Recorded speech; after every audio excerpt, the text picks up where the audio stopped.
Right, so today that we're talking about factoring. And before we start factoring, I want to show you what we're doing. So if you recall, when we looked at multiplying polynomials, if I had 2x times, in parentheses, x squared plus 3x minus 5, and I distributed, okay? So this became 2x cubed plus 2 times 3 is 6, x times x is x squared, and then 2 times positive times negative is negative, 2 times 5 is 10x. So what we're going to do now is we're going to go backwards. We're going to start with this, and we're going to get to this. Okay, so just like you learned how to multiply, and then after you knew how to multiply pretty well, then they said, oh, there's this thing that's opposite of it called division. So same thing here. First we learn how to multiply polynomials, then we learn how to factor polynomials. So let's go ahead and do that with this polynomial. So if we have 2x cubed plus 6x squared minus 10x, I say, oh, there's a 2x in here. So I'm going to take out the 2x. Then I want to divide each of my terms by 2x. So see what I have left. And so the 2's cancel, x and the x cubed, so 3x is multiplied here. You're dividing by one of the x's, so this would be x squared. So you'll have 2 left. All right, here 2 into 6 goes 3 times. X into x squared goes x, and then minus 2 into 10 goes 5, and the x's cancel.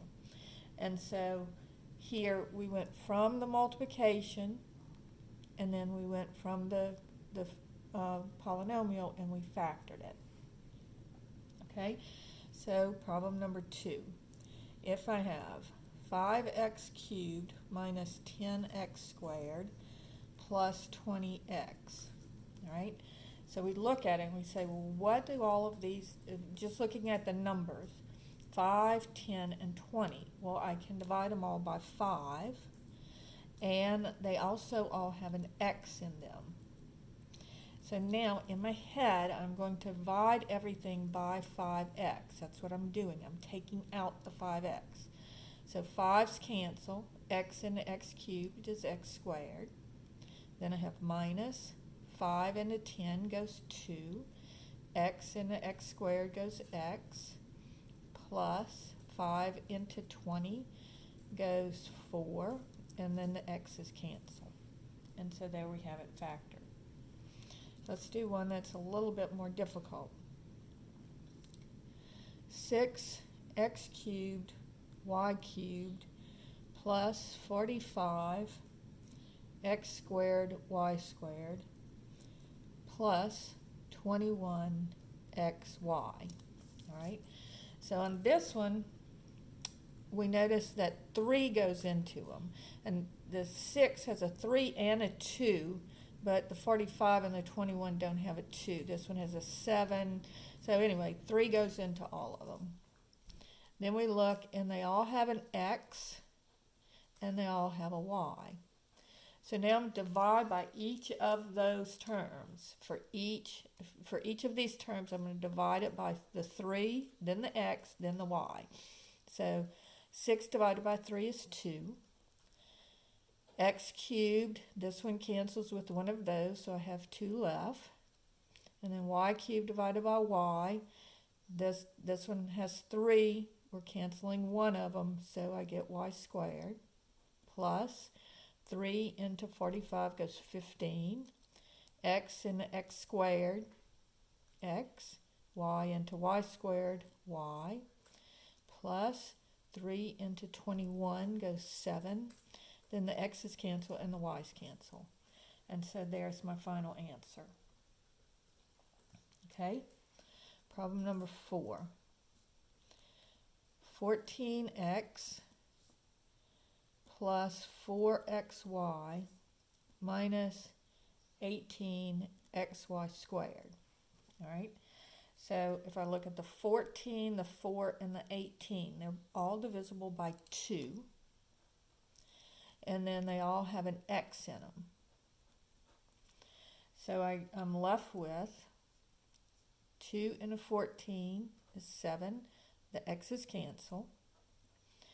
2 into 4 is 2. The x's cancel, and I'm left with a y.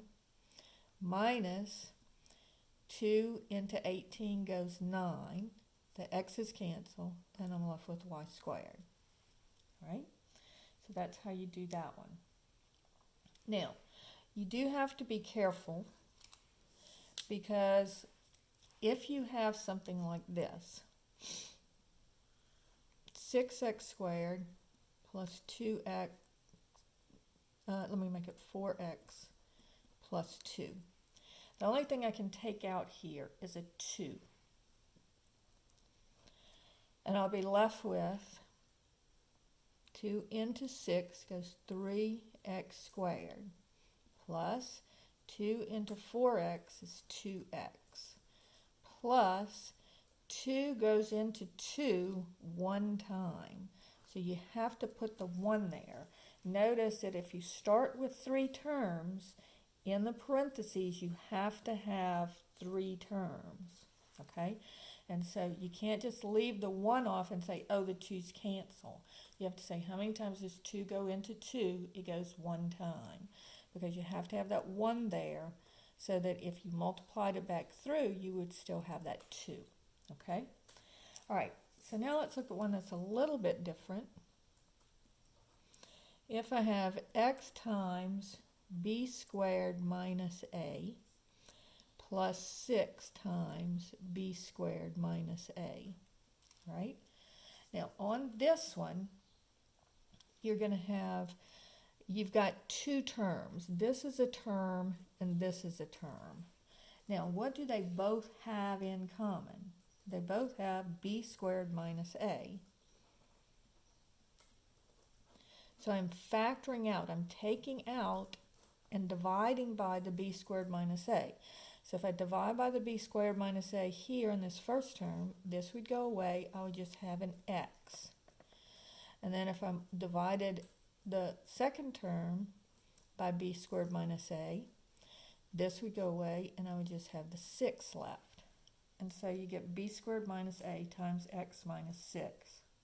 Now this is really important because you've got to practice this over and over again, because this is something that we're going to be doing a lot on when we're factoring. All right, problem number 7 says 2x times x plus 2 plus 3 times x plus 2. Now again, you have to recognize this, and it'll help if you underline it. This is 2 terms. What do the 2 terms have in common? X plus 2. So if I cancel the x plus 2, so dividing 2x times x plus 2 by x plus 2, what happens? The x plus 2 cancels. You're left with 2x plus, again, the x plus 2 divided into the x plus 2, the x plus 2 cancels, and I'm left with 3. And so there I have it factored. Then problem number 8 is 3y times y minus 4 minus 5 times y minus 4. So again, underline these 2 terms. And so you have y minus 4 is common to both of them. So if I take out the y minus 4, 3y times y minus 4 divided by y minus 4 gives you 3y. Minus 5 times y minus 4 divided by y minus 4. The y minus 4's would cancel, and I'd be left with 5. All right? So this is called factoring out the greatest common factor. Okay, so that's what we've been doing so far.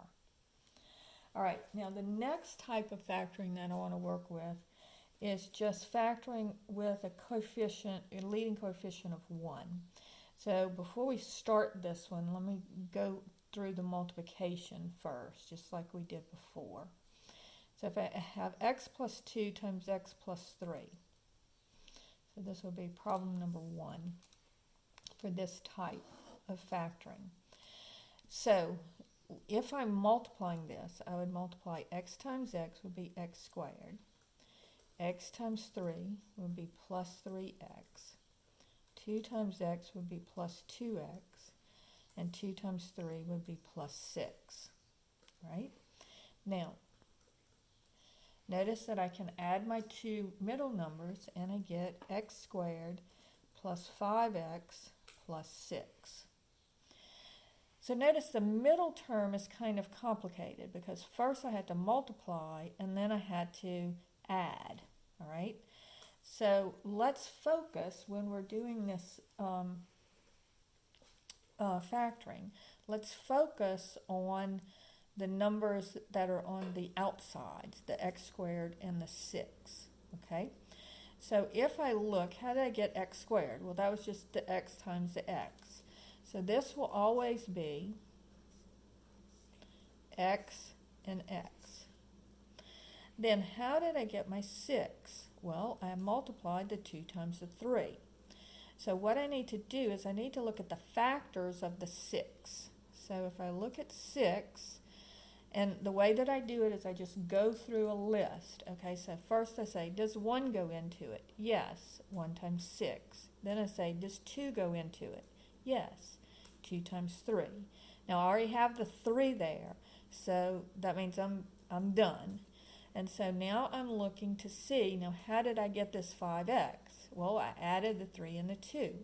So notice if I add 1 and 6, I get 7, but if I add 2 and 3, I get 5. That's what I'm looking for. So the numbers multiply to give you this outside number, and they add to give you this coefficient here. Okay? So 2 times 3 is 6, and 2 plus 3 is 5. So I know that this would be plus 2 and plus 3. So you see, I started with multiplying, and then I factored so that you could see what was going on. So now let's look at some others. Problem number 2. If I have x squared plus 2x minus 15.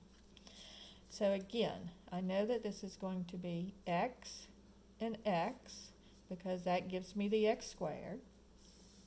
And then, now on this one, remember the sign always goes with the number. So I'm going to start with negative 15. So I start with my last term. And it would be negative 1 times 15, negative 2 times, 2 doesn't go into it, so negative 3 times 5. And then 4 doesn't go into it, and I already have the 5. So now I'm looking to see which of these numbers will add up to give me 2. So negative 3 plus 5, or 5 minus 3, would give me 2. So that's my answer. So I'm going to have negative 3 and plus 5. And notice if I check this out, it'll work. Because x times x is x squared. Then I would have 5x, and then minus 3x would give me the 2x. And then negative 3 times 5 would be negative 15. So that's it. All right? Problem number 3 says x squared minus 7x plus 6. All right? So here I'm looking at my 6. So 6 is going to be 1 times 6, or 2 times 3, which we saw before.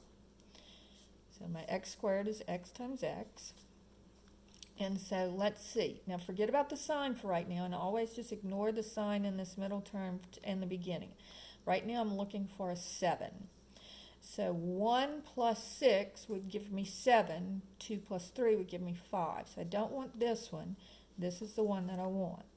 Now, 1 plus 6 gives me 7, but I want negative 7. So that means I have the right numbers, but the wrong signs. So negative 1 and negative 6 give me negative 7. Now, do they still multiply to give me positive 6? Yeah, because negative times negative is positive. So this would be negative 1 and minus 6. So on this one, if I FOIL it out again, notice I would get x squared Then I'd have negative 6x and negative 1x would give me negative 7x. But then negative 1 times negative 6 would give me positive 6. All right? So again, don't worry about the sign of this middle number. You can figure that out later. Just look at the sign of this last number, and then if you get the right numbers but the wrong signs, just switch the signs. Okay? Problem number 4 says x squared minus x minus 20. So notice this middle number is 1, so I'm looking for the number 1, because if it doesn't have a number in front of it, it's understood to be 1. So x squared is just going to be x times x, and then I'm going to look at negative 20. And remember, the sign goes with the number. So this would be negative 1 times 20, negative 2 times 10, 3 won't go into it, and negative 4 times 5. So then I'm going to check. I'm trying to get 1. So this would be 20 minus 1 would be 19, 10 minus 2 would be 8, 5 minus 4 is 1. Aha, that's it. So these are the two numbers that I want. But notice this gives me 1, and I want negative 1. So what does that mean? Right numbers, but wrong signs. So I swap both of these numbers. I change both of them. All right, so this would be plus 4 and minus 5.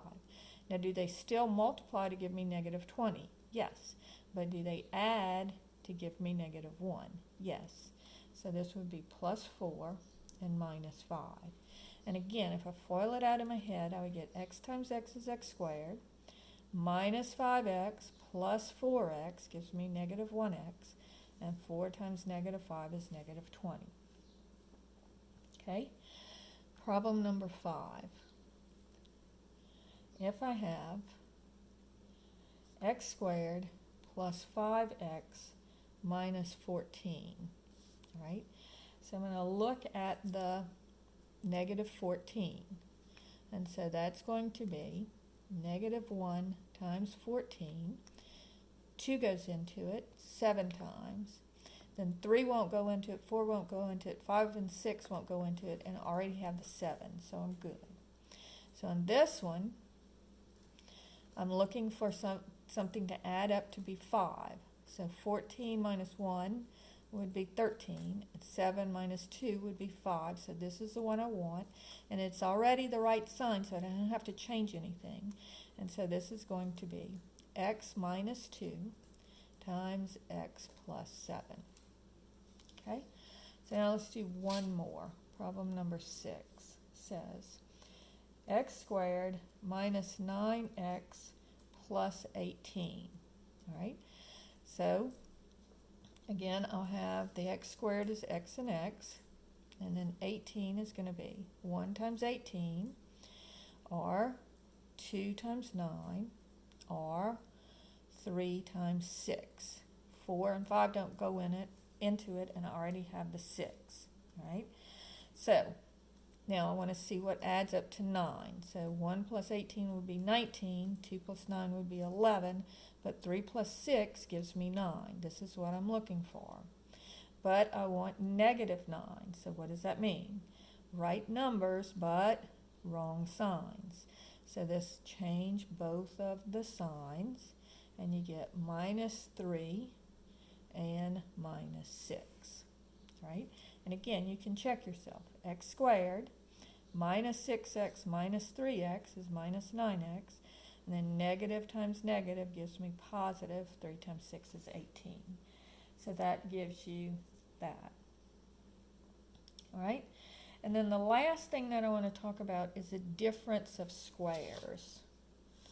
And then we're going to do another video for the more difficult problems. So if I have x plus 2 times x minus 2, then this would be x squared minus 2x plus 2x minus 4. And then look what happens to those two middle terms. They cancel. And so I just get x squared minus 4. So whenever you have two terms, you always know that this is going to be the difference of two squares. And it always has to be subtraction, and we'll talk about that in a second. So all I'm going to do is I'm going to take the square root of x squared. I'm going to take the square root of 4, and I'll have plus on one and minus on the other. And so notice that this would be x squared minus 2x plus 2x minus 4. All right? So it's called a difference of two squares. Difference means subtraction, and these are two perfect squares. So if I have x squared minus 9, this would be x and x. And so notice I have two terms. So I say, okay, this has to be a difference of two squares. So the 9 would be, the square root of 9 is 3, so it would be a plus 3 and a minus 3, because x times x would be x squared. Then I would have minus 3x, plus 3x would cancel, and then minus 9. Okay? If I have x squared minus 25, well, square root of x, again, two terms, difference of two squares. So I have x and x, and then the square root of 25 is 5. So it will be plus on one and minus on the other. So x times x, x squared, minus 5x plus 5x minus 25. All right? Then if I have something like this, x squared minus 15. Notice I do have a difference, but this is not a perfect square. So this one cannot be factored. And also, if I have x squared plus 25, this one is perfect squares, but it's not a difference. It's a sum, all right? So if they're added, I can't factor it either. So these two cannot be factored, all right? So I'm going to stop there, and then we'll start with the more difficult factoring on another video.